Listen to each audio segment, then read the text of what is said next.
back to Make Me a Fan. I'm the Jag. I'm Pete. And today we're talking about a match that I never thought I would ever go back and watch. Oh, yeah? Encyclopedia. Yes, sir. I was on Twitter. Yes, sir. Doing my thing, trying to communicate and interact with the fans, if you will. Of course. And someone, I can't remember their name, but I will find it and I will put it on screen. Someone has the audacity, the unmitigated gall, as Stephen A. Smith would say, Ooh, daddy. to tell us, or the world really at large, that the match between Triple H and the great Khali, and I think it was SummerSlam? 2008. 2008 was not a bad match. Well, of course, what do I do when that happens, Pete?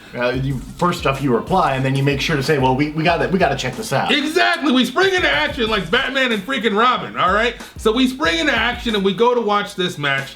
And so today, the Encyclopedia and yours truly, the Jag, will recap and review this match that whomever they are, their name's probably on the screen right now, said wasn't that bad. How do you feel going into this thing?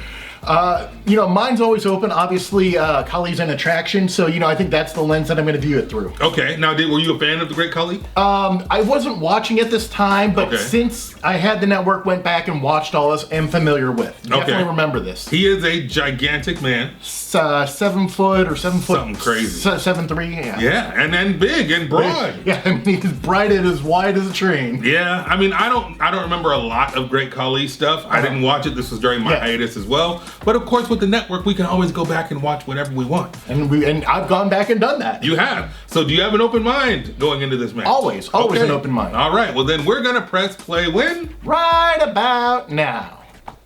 All right, whomever you are, and I don't remember your name, you have effed up, okay? You made a recommendation, and that's kind of what we do here at Make Me a Fan. We watch matches. Now, there are no live events right now. We can pour some out for our homies, all right? But I'm all for watching obscure, random, and odd things, and I would dare say that the great Khali is an odd thing. Would you agree with that?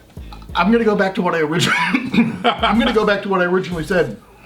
Khali's an attraction. He is an attraction. So going back to the Carney days. For sure. Well, so that said, I put that lens with it because, like, when you watch the match, there isn't a whole lot of exciting stuff, but he is doing big guy stuff, things big guys would do. Those, when he went for the trap, and he went for the head squeeze. I did like the trap. That was almost like a Vulcan nerve pinch. Absolutely. Yeah. And one of the things, in wrestling school we've been talking about is refereeing, and so I see a lot of that going on, and him checking in with Triple H, and it's one of those things that this is a different kind of match, and when you're thinking it's going to be a 5-star classic and you say the great Khali, that may not be the case. I won't show you the Punjabi prison match, which is even worse than this. Really? How can it be worse? Okay, hold on. This is what, maybe a 10-minute match? This is a 10-minute match. He had him in the head squeeze vice grip. I don't even remember what it was called for like 7 of those 10 minutes. That's a little bit of a strain, but again, this is one of those things that this is an attraction match.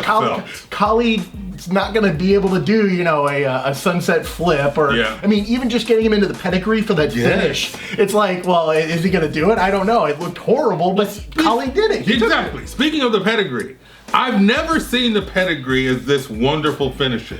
Now, the reason why I bring that up is because in this match, once Triple H finally gets this giant behemoth into the pedigree and he hits it with the pedigree, homeboy's out. He's out for 3, which, yes, protect the finisher. We should not kick out of the pedigree, but usually there's something to bring the life bar down, if you know what I'm saying. There was nothing. This was 0 to hero. This was like a stunner or like a black mass, which is like a big impact kind of a move. I don't feel like the pedigree is a big impact finisher, do you?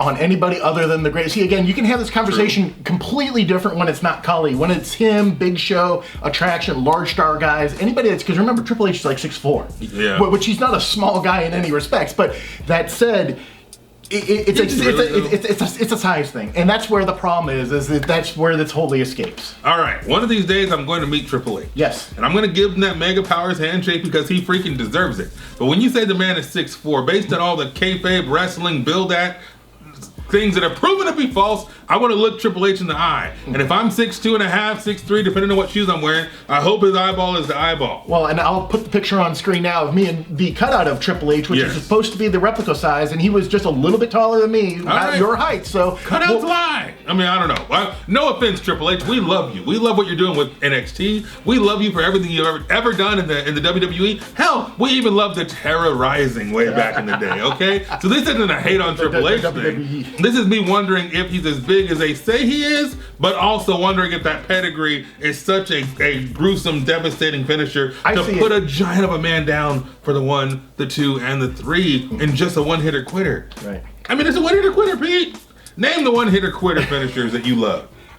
Shining Wizard. Ooh, okay. Shining Wizard. But I think I'm a big Muda Mark. So. Okay, all right. I don't know. You know, there's a lot of them. As you say, I love the Clothesline from Hell, the Rainmaker, what Okada does, stuff like that. Where even Judas Effect is kind of that way because obviously, you know, Jericho's not as big, but he can still give that thought of that devastating crack. And that elbow is a legit finisher. And like if you see it, you can watch. If you Google right now, UFC knockouts elbow, you'll see 3 or 4 good Judas Effect, super clean, right to the chin that just turns the lights out. It'll send you to La La Land, okay? But the pedigree, I should believe it, but against a guy the size of Khali, I just didn't buy it. And so for that reason, I'm giving this match a thumbs down. Your record is still impeccable. Right, I was just saying, so like Meltzer would do thumbs up, thumbs down, or thumbs in the middle. It's a thumbs in the middle for me. Just because, I'll give it a middle. I'll give it a middle. If we were to continue watching this show, we could watch the main event where it's Hell in the Cell with Undertaker versus Edge, which is a 4.5-star match, and on Cage Match they rated a 9.2. Are you serious? It is a 26-minute match, but this is an amazing Hell in the Cell match. So good things come out of bad recommendations. The last 4 matches on there are all great ones, except for there's no observer rating for the Khali Triple H match, but all the other ones, the CM Punk JBL match got a rating. The next match, and then the main event in the Hell in the Cell got. Wow. All right. So it's